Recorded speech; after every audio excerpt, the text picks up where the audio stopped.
Morning ninth class, how are you all? कैसे हैं आप सब? लास्ट चैप्टर मैंने आपको कौन सा बताया था, याद है आप लोगों को?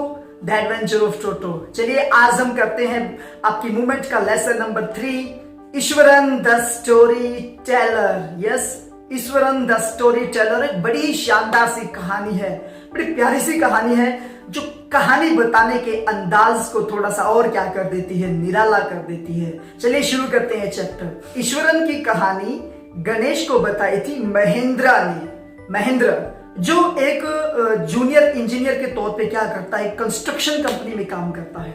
और अब इसका काम क्या है, जहां जहां कंस्ट्रक्शन साइट्स होती है वहां वहां जाकर जो है सुपरविजन करना होता है। अनमैरिड है और जहां इसको रहने की जगह मिल जाए, चाहे छप्पर मिल जाए, चाहे ईंटों का बना के मकान सा हो, छोटा सा सिंपल सा, मतलब कुछ भी कहीं भी रहना पड़ जाए, हर कंडीशन में रह सकता है। तो जहां जहां कंस्ट्रक्शन साइट चलती वहां वहां इसको जाना पड़ता है। लेकिन एक इसके साथ एक चीज ऐसी है, एक आदमी, एक बंदा ऐसा है जो पर्टिकुलर इसके साथ ही रहता है, और वो है ईश्वरन। हमारे चैप्टर का मेन कैरेक्टर ईश्वरन। जहां भी नरेटर जहां भी नरेटर जाता और महेंद्र जी बिना किसी कंप्लेन के इनके साथ साथ हो लेते हैं और बड़ा ही काम करते हैं इनके लिए। खाना पकाते हैं, घर साफ करते हैं, इवन जो है ईश्वरन जो है महेंद्र के कपड़े भी क्या करता है, धोता है। उसकी खास बात थी, जो किसी भी कोने में मकान क्यों ना हो, कहीं भी रहना क्यों ना पड़े, लेकिन खाना बनाने के लिए जितनी भी जरूरी इंग्रेडिएंट्स हैं वो पता नहीं भगवान जाने कहां से वो क्या कर देता था, मैनेज कर देता था। तो हर सुबह महेंद्र जी तैयार होते, अपना नाश्ता करते और अपने काम के लिए निकल जाते, और पीछे से जो ईश्वरन था वो घर साफ करता और दोपहर का खाना पकाता, और उसके बाद नहा धो के तमिल राइटर्स की किताबें पढ़ना क्या कर देता था, शुरू कर देता था। और इन्हीं कहानियों का असर था कि हर रात महेंद्र को ईश्वरन क्या करता था, नई नई स्टोरी जो थी सुनाया करता था। और उसमें कहानी सुनाने की कला जो थी कितनी शानदार थी, आंखों के एक्सप्रेशन के साथ, बॉडी के एक्सप्रेशन के साथ। मीन्स वो इतना सस्पेंस जो था कहानी में क्रिएट कर देता था कि सामने वाले को लगता कि ये तो कहानी बिल्कुल सच्ची है। मीन्स कैरेक्टर को तैयार करना, कहानी का प्लॉट तैयार करना, इवन छोटा सा इंसिडेंट भी बताना हो तो इतना घुमा फिरा के राउंड राउंड राउंड भयंकर बड़े वाले जलेबी की तरह घुमा के बात को बताया करता था। इवन उसे ये बताना हो कि सड़क पे एक पेड़ पड़ा है, उसने पेड़ पड़ा हुआ देखा, ऐसे नहीं बताता कि मैं धीरे धीरे गया तो सड़क पे बहुत बड़ा जानवर सा देखता लेटा हुआ था और मैं धीरे धीरे डर गया, जोर से डर गया, भयंकर डर गया। फिर उसके पास गया तो देखा तो पेड़ था। इस तरीके से कहानियों में सस्पेंस क्रिएट करना जो उसकी क्या थी, आदत थी। तो एक बार महेंद्र को वो कहानी सुनाता है, एक हाथी की कहानी, टस्कर की कहानी सुनाता है। वो बताता है कि एक बार एक बड़ा सारा हाथी जंगल में जहां काम कर रहे थे अपने महावतों के साथ, वहां से क्या हो जाता है, भाग के शहर के अंदर आ जाता है और पूरे शहर की जो जो चीज उसके आगे आती है वो हाथी तबाह करता हुआ चलता है। हर चीज तोड़ देता है, दुकानें तोड़ देता है, फेंसेस तोड़ देता है घरों की, और एक स्कूल में एंटर कर जाता है। उस स्कूल में जहां उस वक्त ईश्वरन पढ़ा करता था।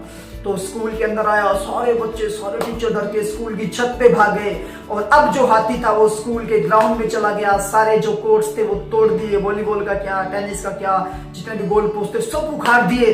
सब डरे हुए सहमे हुए छत से उसको देख रहे थे, और तभी अचानक से न जाने उसे क्या सूझा, उसने टीचर से छड़ी ली और लेके सीधा हाथी के सामने जाके क्या हो गया, खड़ा हो गया।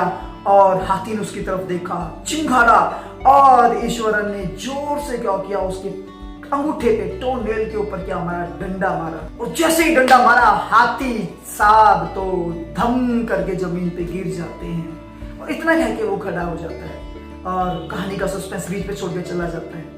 और महेंद्र जो था वेट करता रह गया कि भाई कि कहानी कैसे पूरी तो करे खामखा। फिर कभी नेक्स्ट डे तो पूछा तो उसने बताया कि ये मेरी कोई मार्शल आर्ट थी जिसने क्या किया था, हाथी को क्या कर दिया था, बेहोश कर दिया था। बाद में एक वेटनरी सर्जन आया और हाथी को महावत के साथ छोड़ के आए।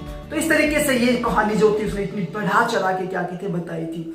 तो ईश्वरन जो था महेंद्र के लिए टीवी से कम नहीं था। रोज एंटरटेन करना उसकी क्या थी, आदत थी।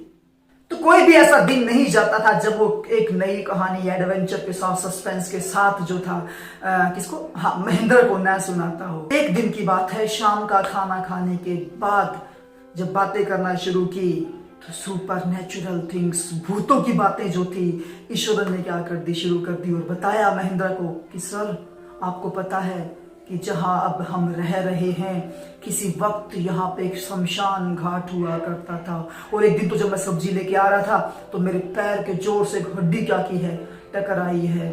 तो महेंद्र ने कहा हट, कोई भूत वूत नहीं होते, हम का बेकार की बातें कर रहे हैं, कभी होते हैं भूत? तो कहता मैं भी नहीं डरता, लेकिन एक रात मैंने क्या देखा, एक गंदा सा भूत देखा हमारे घर के बिल्कुल पास, एक मतलब परछाई सी थी, और उसके पास एक जो है अजन्मा बच्चा, मतलब जो बच्चा, जो अधजन्मा बच्चा, वो लेके लेडीज क्या करती है, रात को यहाँ पे घरों के आसपास क्या काटती है, चक्कर काटती है।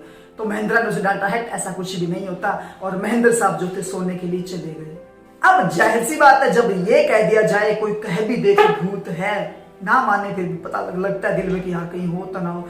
उस रात से जब जब थोड़ी सी भी आवाज होती तो भाई साहब महेंद्र साहब के तो पसीने छूट जाते, और एक फुल मून, पूरी चांदनी रात को जब खिड़की से बाहर महेंद्र ने देखा तो देखा कि एक औरत धीरे धीरे चल रही थी, और उसके पास जो था क्या, एक छोटा सा बेबी था, और महेंद्र के पसीने छूट गए, भयंकर डर गया, बस पूछो मत कैसे कैसे करके रात निकाली, और अगली सुबह बिल्कुल नॉर्मल हो गया एक बार तो, बट फिर जो था ईश्वरन ने कहा कि सर आप मेरी बात पे विश्वास नहीं करते, पर कल रात को मैंने वो लेडीज, वो चुड़ैल क्या की थी, देखी थी। अब भाई महेंद्र साहब को यकीन हो गया, फटाक से अपने ऑफिस गए, जॉब से रिजाइन किया और बोले कि मैं ऐसी हॉन्टेड जगह पे काम नहीं करूंगा। So that was today's story, Eswaran the story teller, और आई होप कि आप लोगों को इसकी समरी जो है समझ में आ गई होगी। Now just read it from the NCERT book. Stay at home, stay safe, and don't forget to help your parents. Bye bye, 9th class.